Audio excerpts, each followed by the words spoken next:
What's going on, everybody? It's your boy JP, back with another video, and today, that's right, you already guessed it, you can already see it. I got a hot one for y'all today. I unexpectedly got this. Wasn't even trying to, but man, I got it.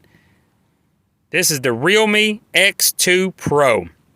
Snapdragon 855 Plus, 64 megapixel quad camera, as you can obviously see the box say.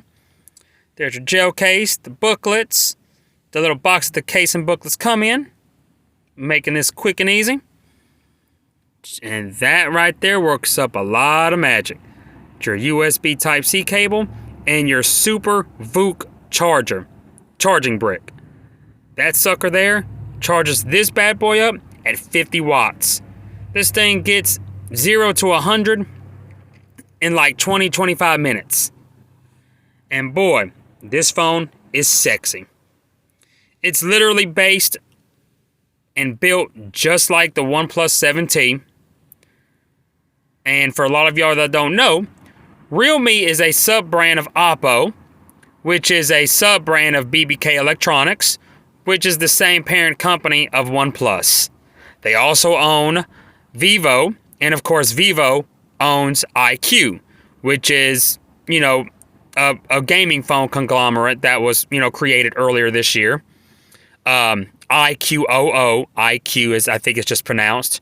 They just have a fancy way of spelling that. But Realme is, just like IQ, it's owned by a specific company, which themselves is owned by another parent company, which owns a whole bunch of other brands. And that's Realme. It runs the Color OS, which is Oppo's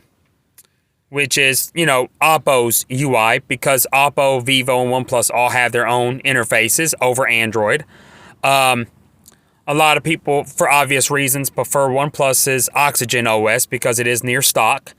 And I'm here to tell y'all, I've used an Oppo device before, back a year or two ago, and I do not remember it. I do not remember Color OS being this clean, but this is pretty near stock itself. It's not near stock as Oxygen OS, but Color OS is pretty close to stock. Honestly, the only bad thing I could say comparing this to the OnePlus 7T is that it doesn't have Android 10 out of the box. It has Android 9 with a promised update to Android 10 coming in a matter of days. Same specs.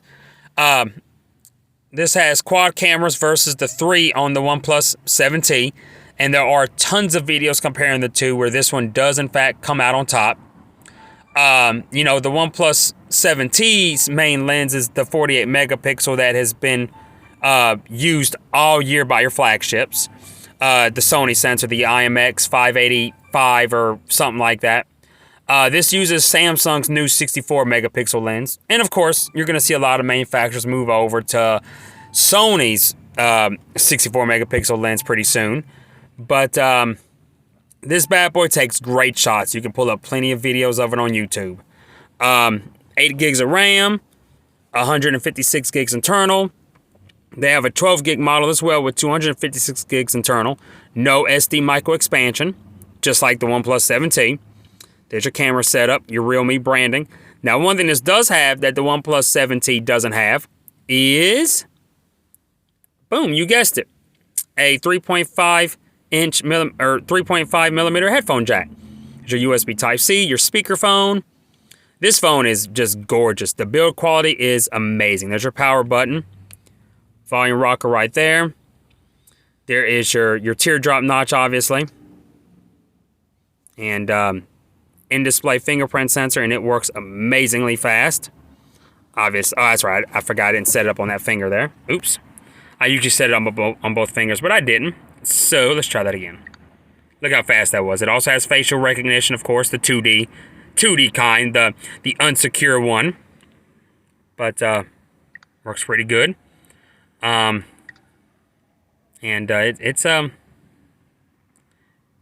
It's amazing. I mean, man, the moment I took this phone out of the box, my eyes about popped out of the socket. This thing is just, I mean, it's freaking amazing. I mean, they killed it. Reason why I haven't brought an Oppo, or not an Oppo, but a Realme device specifically to my channel. I think I do have an Oppo from when I first started doing these. I may not. I can't quite remember. Because I did have the Oppo Find X at one time. Oh, wait. No, I didn't. I had the Vivo Nex S. It was a friend of mine that had the Oppo Find X that actually offered to sell it to me. Got the Vivo from him as well, but I didn't end up picking that up. So, no, I don't have an Oppo. But that was one of the very few Oppos that did work in the US. The Realme devices actually have less bands, fewer bands, which a lot of times ends up being the case with a lot of these brands, sub-brands. They always end up having even fewer bands than the mother brand already has. Honor is bad about that. Your Huawei's fantastic. Huawei's always have all of the available bands. You get the Mate 30, the Mate 20, you're going to have the bands, the P30, P20, etc. But if you start getting the Honor devices of the that equivalent but cheaper, they're cheaper because they're short on bands. Of course, the Honor 20, which I reviewed on this channel, did have actually the proper bands. And Realme is obviously getting better here because this device has every single band imaginable except band 71.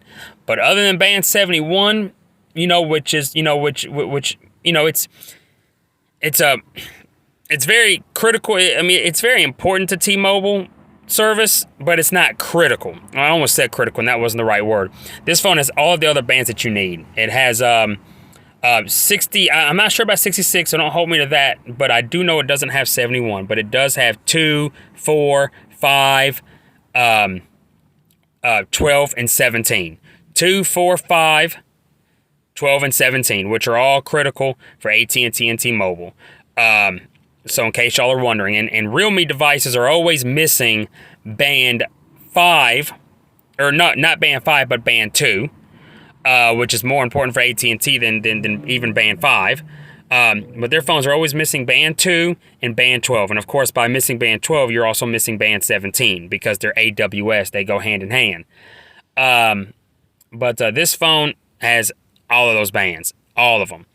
I mean, it's practically like a OnePlus 7T just without band 71. And who knows, band 71 may even be there and just be software locked. I mean, maybe someone can unlock it. I know that there's a dial pad code that gets you to that generates a Qualcomm test screen where you can kind of play with some of that. I wouldn't be surprised if it's there, but again, Snapdragon 855 plus, 2.9 gigs, the overclocked Adreno 640. This is the 8 gig variant.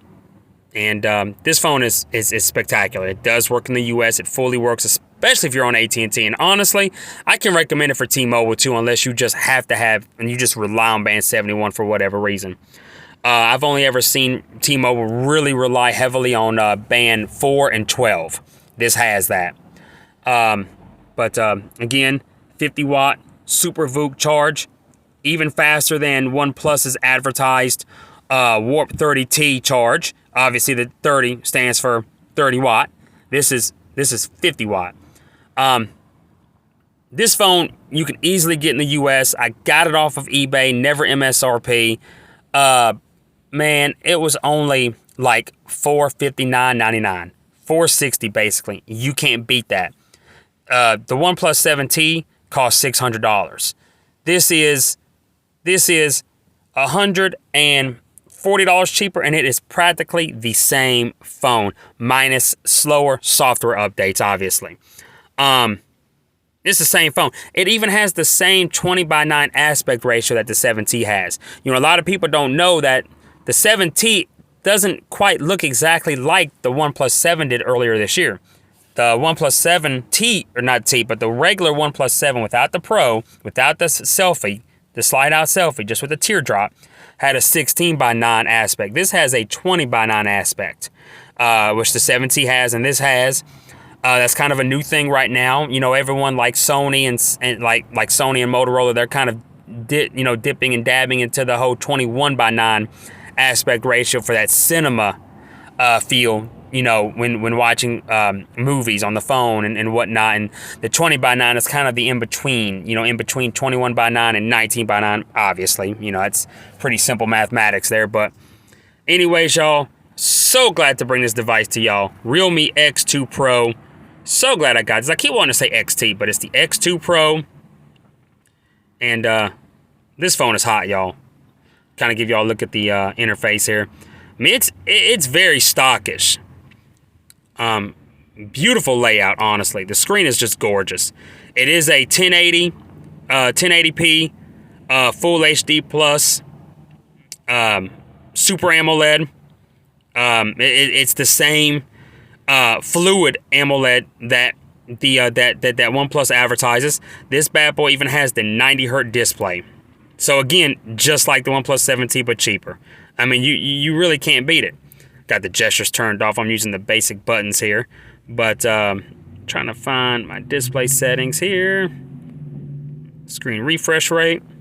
There you go, 90 Hz. Check that out, y'all. This thing is bad, man. This thing is hot. I do have the Motorola One Hyper coming up. I actually got that 2 days before this. I just couldn't wait to do a video on this. Picked it up straight from FedEx after work, and bam, here we go. And y'all, as soon as I could get the Redmi K30 5G, best believe that's coming to the channel. I want that sucker bad. The K30, the Redmi K30 5G. When I get that, I will be putting that up ASAP, just as quick as I did this phone. Because I couldn't believe I got this at the deal I got. I mean, I got a deal. Y'all check it out. eBay, never MSRP. Show them some love. Or whoever it is. $460, you can't beat that. You can't beat that. This phone fully works in the US unless you just have to have band 71 for whatever reason. I mean, this thing is bad. I am absolutely in love. So glad I was able to bring this to the channel. Y'all hit me up in the comments. Peace.